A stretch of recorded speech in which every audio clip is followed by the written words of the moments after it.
Welcome to True Reviews. I'm Mrs. Trimble, and today I'm going to share with you a nonfiction series called A True Book.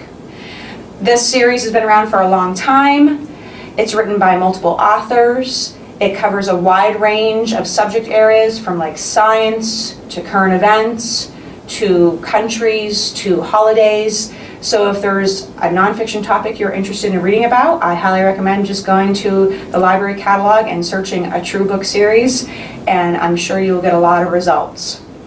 This particular book, Quicksand, was written by Stephen Otfanowski, who has written a ton of nonfiction books, hundreds, including books for this series. And this book basically tells you how quicksand is formed and whether or not it's dangerous, and if it is, how you can avoid it and things to look out for. One useful tip in this book was don't go hiking or venturing off by yourself because you never know. There was a story in here about a farmer in Norway. Apparently Norway has a high clay concentration, which I didn't realize. And this farmer went out to dig up some of the ground to add on to his barn, and when he disturbed the soil, it actually caused a clay slide, and he lost his entire farm. It like slid down into this lake. But not just his farm, 7 other farms in the area. It was tragic. He had no idea that was going to happen, obviously. This picture on the front is really nice. It's a rhinoceros saving this zebra that's stuck in this mud pit. This happened in 2015 actually in South Africa, so that's kind of interesting.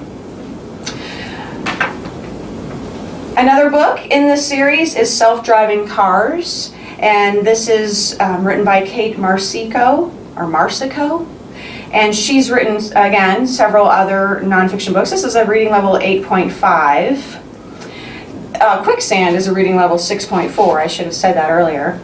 In this book, Self-Driving Cars, Kate tells us about how close we are to getting a car that is truly autonomous, meaning we don't have to drive it at all or have any kind of human interaction with the car other than pushing a button to start it and to stop it.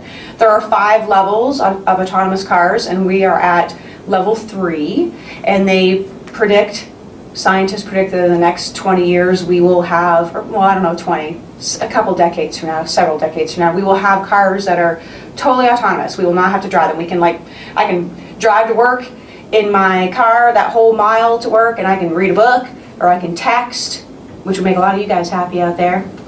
It's quite interesting, and you can look and see, how cars have changed over time, and how things like ABS brakes and GPS and navigational systems like that, and cruise control, how those kind of inventions and advancements over time have led to basically us eventually getting autonomous cars. Very interesting.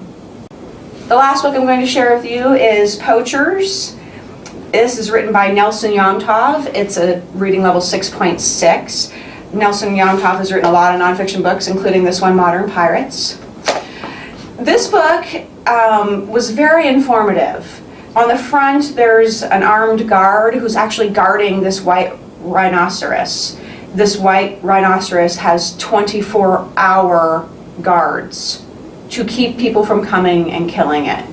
There are animal parts sold for like medicinal purposes, delicacies, different like food that people like to eat. So there's their hides. There's various reasons why people poach animals, and this book tells you all about it. It tells you about how governments and conservation groups are working really hard to stop poaching.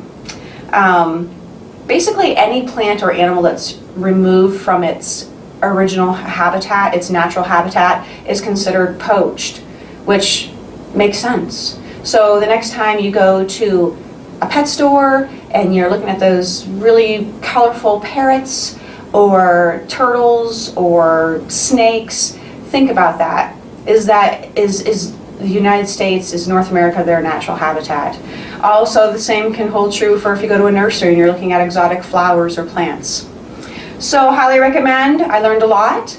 And if you're looking for some good nonfiction, they're not too committal. They're about 48 pages long, and there's some really great visual text organizers in this book. There's some true statistics, there's really great pictures, there's timelines, 48 pages. I think the text actually ends on like 43 to 44, depending on the book. So I highly recommend you check it out. And that's it for today. If you're interested in checking out a True Book in the school library, simply go to the catalog, type in True Book, click on Series, and you'll see a whole list of what is in the collection. Over to the right, you'll be able to see if it's available. And over to the left, underneath the title, you'll see the call number, which will tell you exactly where it is located in the library, what shelf you need to go to find that book. And also, you'll see the accelerated reader level and how many points it's worth.